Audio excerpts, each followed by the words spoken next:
the Chase Thomas Podcast, for people who have nothing but time to kill. This offseason, Jeff Middleton. Yeah, I mean, no matter which way you look at it, they won the offseason, right? They ended with the first overall pick, and I thought their other pick in the first round, that Oliver Moore at 19, was phenomenal. Kyle Davidson was also a big fan of that, from that little mic'd up thing that they did. I thought that was a really cool addition. Yeah, I mean, you could say it doesn't really matter what else they did this offseason. As long as they got Connor Bedard, it was the right way. I mean, they're going the right way. But I mean, they added some depth guys. They had some veteran players. They're going to have some more young players in their lineup. They're not. I don't think Connor Bedard is going to be good enough to single-handedly carry them to a playoff spot unless he helps new addition Taylor Hall out on that front, on the scoring front. They still have Andreas Athanasiou as a second line winger. And then I mean, their top six is still, it's coming into form, but it's not exactly what I would consider playoff caliber. Mm-hmm. You have Bedard and another young kid, Lucas Reichel, probably at the top.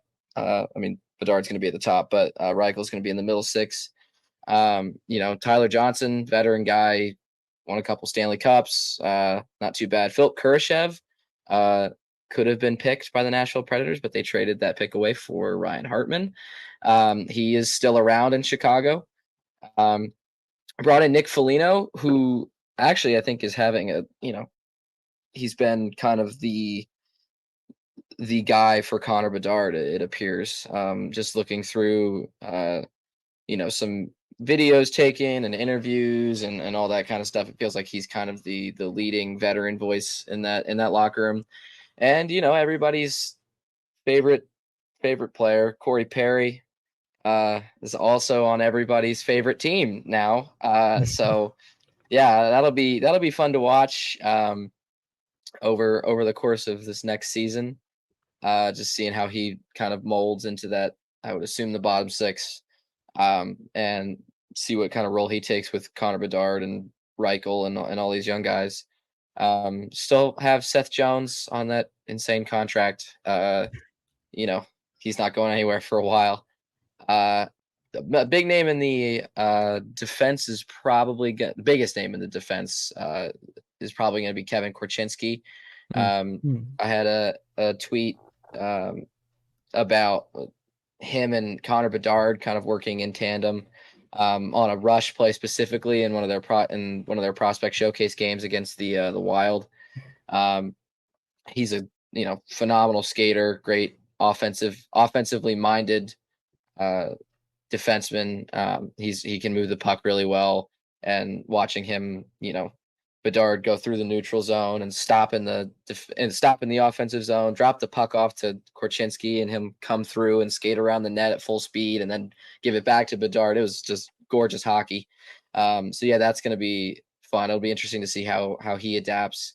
End of the day, I don't think they're going to be that good, but they're a team to follow all year, just because of some of the names in their lineup. I think, that's kind of about it. They don't have, still got Colin Blackwell, although I think he's hurt.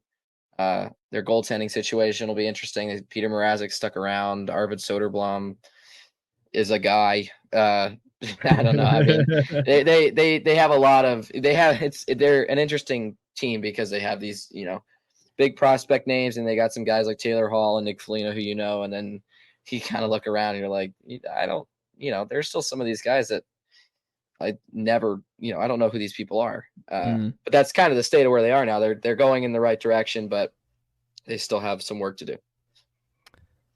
Yeah, I mean, Bryan, when you look at this roster and what they were this past year and what Jeff just outlined, do you think that they're primed to hop back in the playoffs sooner rather than later? What does their trajectory now look like with how this offseason's gone? So I will say I think they will be better than they were last season, and I think that's a low bar. Yeah, I'm not sticking my neck out very far with that one. I think that, it's going to be very odd because there is no Patrick Kane, there's no Jonathan Toews anymore in Chicago.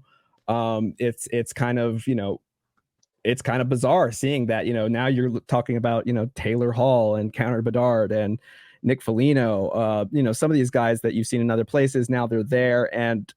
But it's their third pairing is probably going to be Nikita Zaitsev and Jared Tenorti, which is not great. I think Seth Jones has come up a little bit from kind of the cratering his career has taken the past couple of years, but this isn't a good team. I mean, it's going to be, I think eventually there's going to be a lot of flash, and I think there'll be a lot of potential for it. But I mean, by the time this team is good enough to actually compete for a playoff spot, you're probably not going to see guys like Taylor Hall there anymore. It's probably going to look a little bit different. But that being said, even with any improvements that they may make, as we'll discover as we go down these previews, there's no room for a fourth team from the Central to be in these playoffs. It's not going to happen. And there's just a huge gap between the haves and have-nots in this division. And so no matter, Chicago could improve by a ton, and they're still not going to be in the playoffs. And I think that's fine with the way that they're rebuilding now. I think that they're okay with that. Yeah, I think the hope is that they're fun. They don't have to be good. Fun they bad. Just have to be fun. Yeah, fun bad. Like who was the last fun bad team in the NHL? 2 years ago, Ottawa Senators. Oh, okay. Or last year's Ottawa Senators, to be honest. The Ottawa Senators the last decade. Yeah. The Ottawa Senators since they've been up for sale.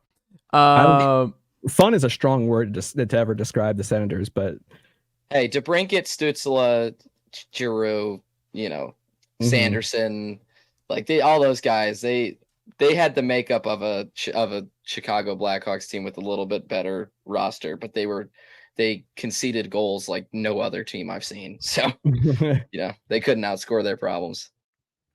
There you go.